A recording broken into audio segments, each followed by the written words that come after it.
Hello दोस्तों, आज हम सॉल्व करेंगे एसएससी जीटी का मॉक टेस्ट। क्वेश्चन में दिया है कि एक गोले का आयतन 288 पाई सेंटीमीटर है, तो इसका पृष्ठ क्षेत्रफल ज्ञात किया जाए। हमें क्या निकालना? पृष्ठ क्षेत्रफल निकालना। तो गोले का जो आयतन होता है, गोले का आयतन कितना होता है? 4/3 पाई आर क्यूब होता है। कितना?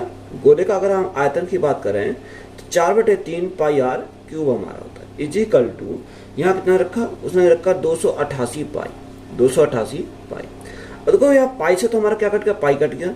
अगर मैं 4 से काटूं, 4 सत्ते 28 और 4 दूनी 8, 72 बार गया। तो यहाँ आर क्यूब इजिकल टू कितना हो जाएगा? 72 गुणा 3 216, इन 3 दूनी 6 और 7 21, तो यहाँ से कितना होगा? 216 होगा। अगर मैं आर की वैल्यू निकालूं तो यहाँ 216 किसका क्यूब होता है? 6 का क्यूब होता है। तो यहाँ आर हमारी कितनी आ गई? 6 सेंटीमीटर आ गई। उसने हमसे पूछा क्या है? पृष्ठ क्षेत्रफल पूछा है। देखो यहाँ गोले का जो पृष्ठ क्षेत्रफल होता है, यानी सरफेस एरिया हमारा जो होता है वो क्या होता है? 4 पाई आर स्क्वायर होता है। कितना? 4 पाई आर स्क्वायर हमारा होता है। अब यहाँ वैल्यू को पुट करेंगे। देखो पाई तो हमारा ऑप्शन में दे रखा है, तो पाई को हम ऐसे ही रखेंगे, 4 pi into r square. R square कितना? यानी 6 गुणा 6, तो 6 गुणा 6 हमारा कितना हो जाएगा? यहाँ 36 हो जाएगा। और 36 गुणा 4, तो 36 गुणा 4 यानी 144। कितना? 144। तो 144 पाई हमारा क्या हो जाएगा? 144 पाई सेंटीमीटर क्यूब। पाई सेंटीमीटर क्यूब, ये क्या हो जाएगा? सरफेस एरिया हो जाएगा। तो यही हमारा क्या है इस क्वेश्चन का राइट आंसर है। दो संख्याओं का योग 7 है तथा उनका गुणनफल 12 है, तो उनके व्युत्क्रमों का योग क्या है? अब यहाँ हमें बोला कि दो संख्या ने, एक हमने ए मानी, एक हमने बी मानी। अगर मैं दोनों के योग की बात करूं तो योग हमारा कितना रखा? योग उसने बोला कि योग कितना है? योग हमारा 7 है। उनके गुणनफल की अगर बात करते हैं तो गुणनफल कितना? यानी गुणनफल उसने बोला कि 12 है। अब देखो, या तो आप यहाँ से क्या फॉर्मूला लगाओगे तब कर सकते हो, या हम ऐसा करेंगे कि यहाँ a into b is equal to 12। अब 12 को ऐसा ब्रेक करो जो जोड़ने पर कितना है? 7 आ जाए, गुणा करने पर 12 आ जाए। तो यहाँ लिख सकता हूँ 4 गुणा 3, यानी 4 3 12। अब बड़ी वैल्यू हमारी क्या है? ये a है, और छोटी वैल्यू हमारी क्या है? b है। क्वेश्चन में पूछा है बताओ उनके व्युत्क्रमों का योग। तो व्युत्क्रम यानी उल्टा, एक यानी a का उल्टा 1/a प्लस b का उल्टा 1/b इजिकल टू, तो यहाँ कितना? 1/4 हो जाएगा प्लस 1/3 हो जाएगा। अब यहाँ योग हमें निकालना है, तो देखो यहाँ एलसीएम लेना पड़ेगा। तो 4 3 12, 4 3 12, 3 एकम 3, 4 एकम 4, 4 3 कितना होगा? 7। तो राइट आंसर हमारा कितना हो जाएगा? 7/12 हो जाएगा। तो यही हमारा क्या है? राइट आंसर है। क्वेश्चन में दिया कि 1/3 गुणा 4। अब इसको हम क्या लिख सकते हैं? इसको हम ये भी तो लिख सकते हैं। देखो अगर मैं इसको ब्रेक करूं तो इसको हम ये लिख सकते हैं 1/3 माइनस 1/4, क्योंकि अगर मैं एलसीएम लूंगा तो 3 गुणा 4 जाएगा, 4 में से 3 जाएगा तो हमारा 1 बचेगा, तो वही हमारा टर्म निकल कर देंगे प्लस, यानी 1/4 माइनस 1/5, यही हमारा आ जाएगा। और तीसरा हमारा आ जाएगा यानी 1/5 माइनस 1/6। इसको हम इस प्रकार से लिख सकते हैं, प्लस डॉट डॉट डॉट कहाँ तक जा रहा है? ये 1/20 लिख सकते हैं, 1/20 माइनस 1/21। बोलो इसको हम ऐसे लिख सकते हैं? नहीं लिख सकते। अब देखो 1/4 माइनस के 1/4 प्लस के, तो इस सब हमारे क्या हो जाएंगे? कैंसिल हो जाएंगे। तो जब ये कैंसिल होंगे तो ये भी हमारे कैंसिल हो जाएगी। तो यहाँ हमारा क्या बचेगा? 1/3 बचेगा, और यहाँ हमारा क्या बचेगा? ये हमारा 1/1 कितना? माइनस के 21 बचेगा। यही तो हमारा बचेगा। अब देखो एलसीएम निकालना है। अगर मैं एलसीएम लूँ इनका तो यहाँ एलसीएम कितना आ जाएगा? यानी 21 आ जाएगा। 3 सत्ते 21, 21 एकम 21, तो यहाँ 7 में से 1 गया था, कितना बचा? 6, 6/21। अब 3 से काटे 3 दूनी 6, 3 से काटे 3 सत्ते 21, तो राइट आंसर हमारा कितना बनेगा? 2/7 बनेगा। कितना? 2/7। तो यही हमारा क्या है इस क्वेश्चन का राइट आंसर है। वह छोटी से छोटी संख्या ज्ञात करें जो 4 5 8 10 और 12 से पूर्णतः विभाज्य है। देखो छोटी से छोटी संख्या निकालनी तो हमें एलसीएम निकालना पड़ेगा। एलसीएम निकालेंगे किसका? 4 5 8 10 और 12 का। तो यहाँ 4 5 8 10 और 12 का अगर एलसीएम की बात करें तो एलसीएम हमारा कितना आएगा? 120 हो जाएगा। तो यह वह हमारी क्या होगी? छोटी से छोटी संख्या हमारी हो जाएगी। तो यही हमारा क्या है क्वेश्चन का राइट आंसर है। 7 प्लस 44/4। देखो सबसे पहले हम ऐसे क्वेश्चन में क्या करते हैं? ब्रैकेट को सॉल्व करते हैं। यहाँ से अगर मैं ब्रैकेट को सॉल्व करूंगा तो 7 प्लस, अब देखो यहाँ इसको सॉल्व करते चले जाओ, तो यहाँ 44 को 4 से भाग करेंगे कितनी बार जाएगा? 4 एकम 4, 4 एकम 4, तो 11 बार जाएगा प्लस। अब ब्रैकेट को सॉल्व करते हैं तो 9 दूनी 18, 9 दूनी 18 और 14/7, तो यहाँ कितनी 7 दूनी 14, तो माइनस के हमारा 2 आ जाएगा। माइनस कितना आ गया 2 आ गया, प्लस 5 दूनी 10। अब यहाँ से हम इसको सॉल्व कर रहे हैं तो कितना आएगा, देखो 7 तो हमारा ऐसे ही रहेगा, प्लस अब यहाँ प्लस के कितने होंगे, यानी 11, 18 और 10, तो यहाँ कितना 39 में से 2 गए तो कितना बचेगा 37 बचेगा, कितना 37 बचेगा।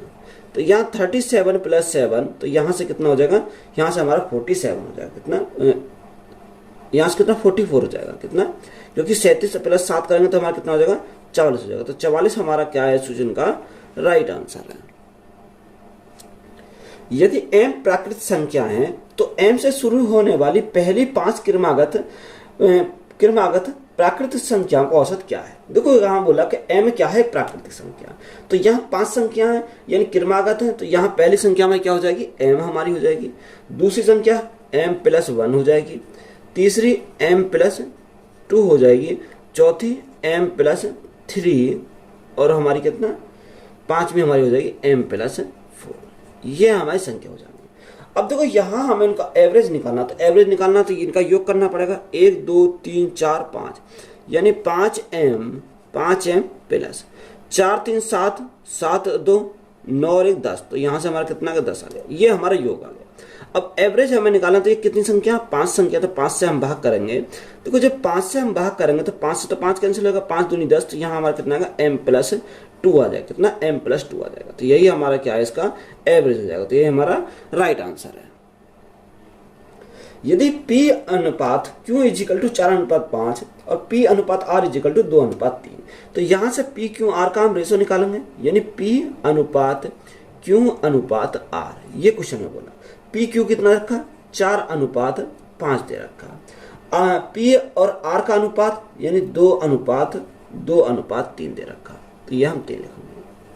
तो यहाँ से सॉल्व करो, देखो ये हमारा कॉमन है, तो कॉमन को बराबर करेंगे तो 2 से मल्टीप्लाई गुणा 2 से मल्टीप्लाई, तो यहाँ हमारा 4 आ गया, 5 और हमारा 6, यानी रेशो हमें मिल गया कितना 4 5 और 6 मिल गया। क्वेश्चन में पूछा क्या 3P, P की वैल्यू कितनी है 4, तो 4 गुणा 3 तो हमारा 12 है। 4Q की वैल्यू कितनी है 5, तो 5 चौको 20 अनुपात 5R की वैल्यू कितनी है 6, तो 6 पंजे 30, तो ये हमारा हो जाएगा। अब देखो ये हमारा क्या है अनुपात में, तो जो संख्या काटे उसे काटेंगे। अब इसको काटते हैं तो कितनी बार जाएगा, 2 से काटेंगे 6 बार जाएगा, 2 से काटेंगे 10 बार जाएगा, 2 से काटेंगे 15 बार जाएगा, तो रेशो कितना आएगा 6 10 और 15, तो यही हमारा क्या हो जाएगा इस क्वेश्चन का राइट आंसर हो जाएगा। एक कक्षा में 45 विद्यार्थी हैं, परीक्षा में 80% विद्यार्थी उत्तीर्ण हुए, कितने विद्यार्थी परीक्षा में उत्तीर्ण हुए, यानी 80% ऐसे विद्यार्थी थे जो पास हुए, तो यानी फेल कितने हुए 20% जो हैं वो स्टूडेंट क्या हुए फेल हुए। तो 20% का फैक्टर कितना 1/5 होता है, कितना 1/5, यानी टोटल हमारे कितने, टोटल हमारे 5 है, तो यहाँ उसने टोटल कितना बोला, टोटल विद्यार्थी हमारे 45 है। जब 5 यूनिट का मान 45, तो 1 यूनिट का मान कितना, 1 यूनिट का मान 9 आ जाएगा, यानी 5 में से 1 फेल हुआ, तो 5 में से 1 फेल हुआ, तो यहाँ देखो जब 1 यूनिट की मान 9, तो यहाँ से 1 यूनिट गुणा करेंगे कितने से 9 से, तो यहाँ फेल कितने हुए 9 विद्यार्थी क्या हुए अनुत्तीर्ण हुए, तो यही 9 हमारा क्या हो जाएगा इस क्वेश्चन का राइट आंसर हो जाएगा। यदि x - y का 60%, क्या क्वेश्चन में बोला कि x - y का 60% बराबर x + y के 45% के बराबर है, x + y का 45%, तो यहाँ देखो 45% है, अब परसेंट से तो परसेंट कट गया, अगर मैं काटूँ 15 से, 15 चौका 60 और 15 थी 45, तो ये हमारा यहाँ से कैंसिल हो जाएगा। अगर देखो यहाँ से मैं सेपरेट करता हूँ, यहाँ से 4 की मल्टीप्लाई करो, तो यहाँ 4x हो गया, 4x - 4y हमारा हो गया, इजिकल टू यहाँ कितना 3x + 3y हमारा यहाँ से हो गया। अब देखो ये अगर मैं x की वैल्यू निकालूं, तो यहाँ ये x इधर जाएगा तो यहाँ माइनस का हो जाएगा, यानी कितना आएगा यहाँ x बचेगा, इजिकल टू ये इधर जाएगा तो प्लस का हो जाएगा, तो कितना हो जाएगा 7y हमारा यहाँ से हो जाएगा। बात क्लियर है यहाँ तक। तो यहाँ x/y कितना मिलेगा, या हमको उसने क्या बोला, हमको क्वेश्चन में उसने बोला तो y का हमें कितने रखा है, उसने बोला कि y इजिकल टू क्या है x का k%, तो y इजिकल टू हमारा x का k% है, तो यहाँ वैल्यू उसको पुट कर दो। यहाँ अगर मैं पुट करता हूँ 7 गुणा y का x%, यानी x k%, तो k बटे हमारा कितना है, बटे हमारा 100 आ जाएगा। ये वैल्यू हमने क्या कर दी, यहाँ से पुट कर दी। तो यहाँ x हमारा है, अब देखो x से तो हमारा x कैंसिल हो गया, तो k की वैल्यू कितनी आ गई, k की वैल्यू 100/7 आ गई। कितनी, 100/7 हमारी k की वैल्यू आ गई। अब उसने क्या बोला, k का 21%, तो देखो k का अगर 21% निकालना है तो इसका हम क्या निकालेंगे, k का 21% निकालेंगे। तो यहाँ 21%, 21 बटे क्या करेंगे, 100 करेंगे। 100 से हमारा 100 कैंसिल हो गया, 7 से काटा 3 बार, तो यहाँ से जो वैल्यू हमारी आएगी वो कितनी आ जाएगी, 3 आ जाएगी। तो 3 हमारा क्या हो जाएगा इस क्वेश्चन का राइट आंसर है। सेब को 350 रुपए में 100 की दर से खरीदा गया और 48 रुपए प्रति दर्जन के हिसाब से बेचा गया, तो लाभ या हानि प्रतिशत बताइए। देखो यहाँ एक तरह हमने क्या लिखा, सीपी लिखा और एक तरह एसपी आएगा, यानी 350 रुपए में 100 की दर से खरीदा। अगर मैं 350 में 100 की 350 भाग करूं कितने से, 350 भाग करूं 100 से, तो यहाँ 0 से 0 कट गई, 5 से काटेंगे 7 बार और 5 से काटेंगे 2 बार, यानी 7 रुपए के 2। तो यहाँ हमारा कितना हो गया, 7 रुपए के 2 हो गया। ये प्राइस हो गया, ये हमारा आर्टिकल हो गया।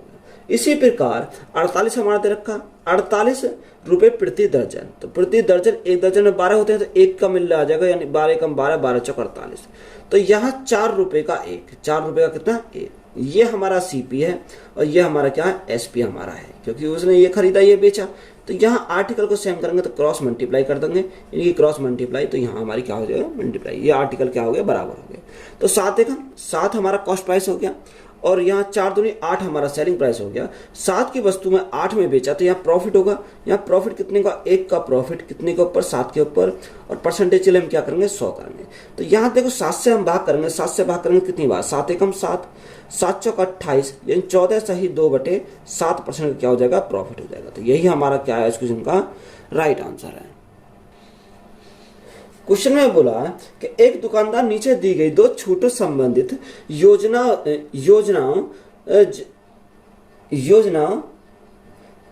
की पेशकश करता है। तो ए में दे रखा 3 वस्तुओं की खरीद पर 4 वस्तुएं मुफ्त पाए और 5 वस्तु खरीद पर 6 वस्तुएं मुफ्त पाए, तो किस योजना में छूट प्रतिशत अधिक होगा। अगर मैं एक ही बात करता हूं तो ए में क्या बोला उसने बोला कि अगर 3 वस्तु खरीदता है तो क्या मिलती है, 4 वस्तुएं मुफ्त मिलती है। सबसे पहले मुफ्त वाले लिखेंगे, टोटल कितनी, 4 3 7। जब परसेंटेज अगर हम निकालें तो परसेंट निकालें 400/7, तो 400/7 तो हमारा कितनी बार जाएगा, यानी 57 पॉइंट समथिंग हमारा चला जाएगा, कितनी, इतनी परसेंट। यहाँ कितना डिस्काउंट मिलेगा, 57.1% का। अगर मैं बी के लिए बात करता हूँ तो बी में क्या दे रखा है, यानी 5 वस्तु में खरीदता तो 6 मुफ्त पाता, तो 6 मुफ्त पाता है, 6 और 5 11, कितने, 11 गुणा हमारा कितना का 100 आ जाएगा। अब देखो 600/11, तो 600/11 करेंगे तो हमारा कितनी बार जाएगा, 54 पॉइंट समथिंग जाएगा, 54.5%, यानी छूट कितने की मिलेगी, 54 पॉइंट की मिलेगी।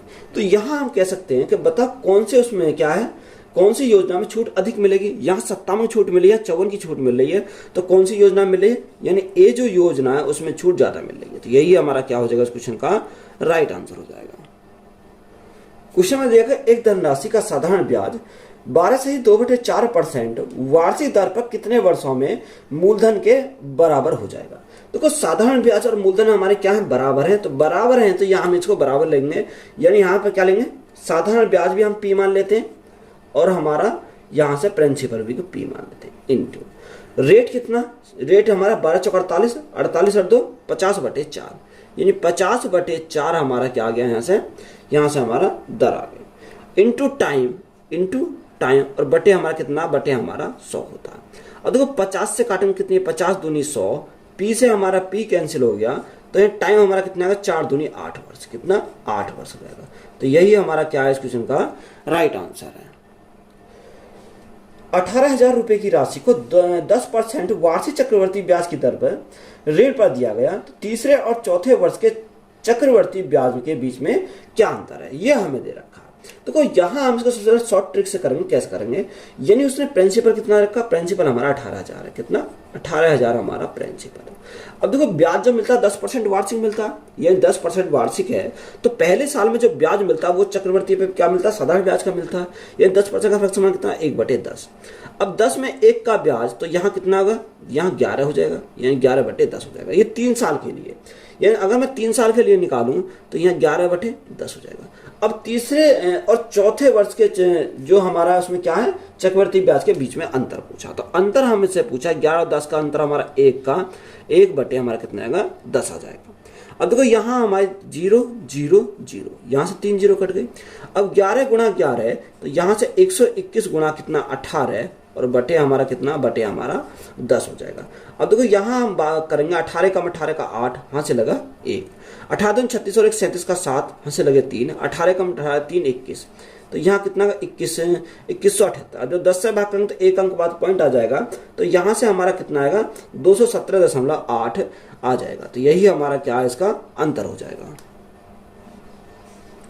ए, बी और सी के बीच 31,866 रुपए की राशि को इस प्रकार विभाजित किया गया है कि ए और बी के भागों का अनुपात 9:8 और ए और सी के भागों का अनुपात 4:5 है। तो बी का भाग ज्ञात करें। देखो यहाँ हमारे रखा एक ए, बी और हमारा सी। तो यहाँ अनुपात क्या है, ए और बी का जो अनुपात है वो 9:8 है। कितना, 9:8। उसने बोला ए और सी का जो भाग का अनुपात है 4:5, तो ये हमारा 4:5 हमारा दे रखा है। तो सबसे पहले रेशो निकालेंगे तो इनको बराबर करेंगे तो 4 से मल्टीप्लाई, तो यहाँ 4 से, तो यहाँ भी 4 से, यहाँ 9 से मल्टीप्लाई, तो यहाँ 9 से, तो हमारे यहाँ से 9 से, तो यहाँ 9 चौक 36, 36 अनुपात 8 चौक 32 अनुपात 9 पंजे 45। तो अगर मैं इनका योग करता हूं तो योग कितना आएगा, 6 और 5 11, 11 और 2 13 का 3, यहाँ से लगा 1, यहाँ से लगा 1, 4 3 7, 7 3 10, 10 और 1 11। तो यहाँ योग हमारा कितना आया, 113 हमारा इसका योग आ गया। कितना आ गया, 113 हमारा क्या आ गया, योग आ गया। अब 113 जो क्वेश्चन में वैल्यू है, देखो यहाँ कितना है टोटल हमारा दे रखा 31,866 हमारा टोटल है, 866। तो यहाँ टोटल हमारा कितना है, 113 हमारा टोटल आया। हमसे पूछा क्या है, बी का भाग। अगर हमसे बी का भाग पूछा तो यहाँ कितने का वैल्यू चाहिए, हमें 32 यूनिट की वैल्यू चाहिए। देखो 113 से अगर मैं काटता हूँ तो 113 से कितनी बार जाएगा, 282 आ जाएगा। कितनी, 282 आ जाएगा। तो 2 दूनी 4, तो यहाँ इकाई अंक पर कितना आएगा, 4 आ जाएगा। एक ही ऑप्शन में दे रखा है इकाई अंक पर 4, 9024 हो जाएगा। कितना, 9024 हो जाएगा। तो यही हमारा क्या है, इस क्वेश्चन का राइट आंसर है। अम्ल और जल के 2 विलयन ए और बी में अम्ल और जल का अनुपात क्रमशः 7:9 और 5:3 है। ए और बी को x अनुपात y के अनुपात में मिलाया जाता है। यदि परिणामी विलयन में अम्ल और जल का अनुपात 9:7 है तो x अनुपात y का मान ज्ञात कीजिए। देखो यहाँ हमारा क्या, अम्ल और जल है। तो या तो आप क्या कर सकते हो, यहाँ हम क्या निकालेंगे, या तो इसको किससे बनाओ, अम्ल से बनाओ या जल से बनाओ। तो मैं अम्ल से बनाता हूँ। तो यहाँ अम्ल में अगर मैं बात करूँ, यानी एक ए है और एक क्या है, बी है। तो यहाँ ऐसे सवालों में क्या करना होता है, एलिगेशन लगाना होता है। तो यहाँ ए कितना, यानी अगर मैं ए की बात करूँ, अम्ल की बात करूँ, तो अम्ल हमारा 7 है। यहाँ जल कितना, जल 9 है। तो 9 और 7 हमारा कितना है, 9 और 7 हमारा टोटल 16 हो जाएगा। इसी प्रकार यहाँ अम्ल कितना 5, तो 5 और 3 हमारा कितना 8 हमारा हो जाएगा। और यहाँ अम्ल कितना 9, 9 और 7 हमारा कितना होगा 16 हो जाएगा। तो एलसीएम हम लेंगे 16 लेंगे, तो यहाँ हमारा मल्टीप्लाई 16 से करेंगे क्योंकि हमारा कैंसिल हो जाएगा। 16 × 16 × 16, 16 से हमारा 16 कैंसिल हो गया। 8 से हम काटेंगे 2 बार जाएगा, 16 से हमारा 16 कैंसिल हो जाएगा। तो यहाँ से हमारा कितना आएगा, देखो यहाँ हमारा 7 बचेगा, यहाँ हमारा 5 दूनी 10 बचेगा और यहाँ हमारा 9 बचेगा। तो यहाँ एलिगेशन हम आसानी से एलिगेशन लगाएंगे। तो एलिगेशन लगाएंगे, 9 में से 10 गया तो हमारा कितना 1 आएगा। और यहाँ 7, यानी 9 में 7 गया तो कितना बचेगा, 2 बचेगा। यानी ये जो अनुपात आया वो किसका है, x अनुपात y का है। तो x अनुपात y कितना होगा, 1:2 हो जाएगा। तो यही हमारा क्या है, इस क्वेश्चन का राइट आंसर है। ए और बी किसी काम को 4 दिनों में कर सकते हैं। बी और सी उसी काम को 5 दिनों में कर सकते हैं। ए और सी उसी काम को 10 दिनों में कर सकते हैं। यदि ए, बी, सी साथ मिलकर काम करते हैं तो वे कितने दिनों में काम पूरा करेंगे। देखो उसने बोला कि ए और बी अगर मिलकर काम करते हैं तो काम कितने दिन में करते हैं, 4 दिन में कर सकते हैं। बी और सी दोनों करते हैं तो काम कितने दिन में करेंगे, 5 दिन में करते हैं। और यहाँ ए और सी अगर मिलकर करते हैं तो ए और सी अगर मिलकर करते हैं तो काम कितने दिन में करेंगे, यहाँ उसे 10 दिन में करेंगे। तो यहाँ सबसे पहले हम क्या लेंगे, एलसीएम लेंगे। तो एलसीएम हमारा कितना जाएगा, 4, 5 और 10, यानी 4, 5, 10 का हमारा एलसीएम 20 हो जाएगा। 4 पंजे 20, 5 दूनी 5 चौको 20 और 10 दूनी 20। तो यहाँ देखो ए भी 2 बार है, बी भी 2 बार और सी भी 2 बार, तो यहाँ कॉमन लेंगे। तो जब कॉमन लेंगे तो यहाँ A plus B plus C is equal to, यहाँ 5 4 9, 9 और 2 11, तो यहाँ 11 जो कॉमन हमने 2 लिया था बटे कितना आएगा 2 आ जाएगा। हमें क्या पूछा, वे कितने दिनों में काम पूरा करेंगे, यानी अगर वो तीनों मिलकर काम करते हैं तो काम कितने दिन में होगा। तो यहाँ टाइम पूछा तीनों का, तो यहाँ वर्क हमारा कितना, यानी 21 हमारा वर्क है बटे एफिशिएंसी कितनी है तीनों की 11 बटे 2, 2 हमारा कहाँ से रहेगा ऊपर चला जाएगा, यानी 40 बटे 11, 40 बटे 11, 11 33, यानी 3 सही 7 बटे 11 दिनों से लगेंगे। तो यही हमारा क्या हो जाएगा इस क्वेश्चन का करेक्ट आंसर, तो यही हमारा राइट आंसर हो जाएगा। 2 पाइप ए और बी किसी टंकी को क्रमशः 15 घंटे और 18 घंटे में भर सकते हैं। टंकी को भरने के लिए दोनों पाइप एक साथ खोले जाते हैं तो खाली टंकी कितने घंटे में भर जाएगी। देखो उसने बोला कि ए जो भरता है किसी टंकी को कितने घंटे में भरता है, 15 घंटे में भरता है, और बी उस टंकी को भरता है 18 घंटे में। तो यहाँ 15 और 18 का अगर एलसीएम लें तो कितना का 180 आ जाएगा। 15 से भाग करेंगे तो 12 बार जाएगा, 18 से भाग करेंगे तो 10 बार जाएगा। उसने बोला टंकी को भरने में दोनों पाइप को एक साथ खोला जाता है, यानी टाइम हमें निकालना दोनों का, यानी ए और बी का। तो वर्क अपॉन एफिशिएंसी, तो वर्क हमारा कितना 180 है, और यहाँ एफिशिएंसी दोनों कितनी है, यहाँ एफिशिएंसी 22 है। 2 से काटेंगे 11 बार, 2 से काटेंगे 90 बार, तो यहाँ 90 बटे 11, 11 अट्ठे 88 बटे 2, 8 सही 2 बटे 11, उसे कितने घंटे लगेंगे, उसे लगेंगे 8 सही 2 बटे 11 घंटे का टाइम लगेगा। तो यही हमारा क्या हो जाएगा इस क्वेश्चन का राइट आंसर है। एक कार की चाल 63 किलोमीटर प्रति घंटा है, 10 सेकंड में इसके द्वारा तय की गई दूरी, या डिस्टेंस हमें निकालना है। डिस्टेंस इज इक्वल टू क्या होता है, स्पीड इनटू टाइम। स्पीड हमारा क्या 63 किलोमीटर प्रति घंटा। देखो ऑप्शन में जो दे रखा है मीटर में दे रखा है, तो इस किलोमीटर से मीटर बनाएंगे तो 5 गुणा 5 बटे 18 से हम गुणा करेंगे इंटू 10। अब देखो यहाँ हम काटे तो यहाँ मैं 9 से काटूँ तो 9 दूनी 18, 9 से काटेंगे 9 सत्ते 63, 7 बार जाएगा।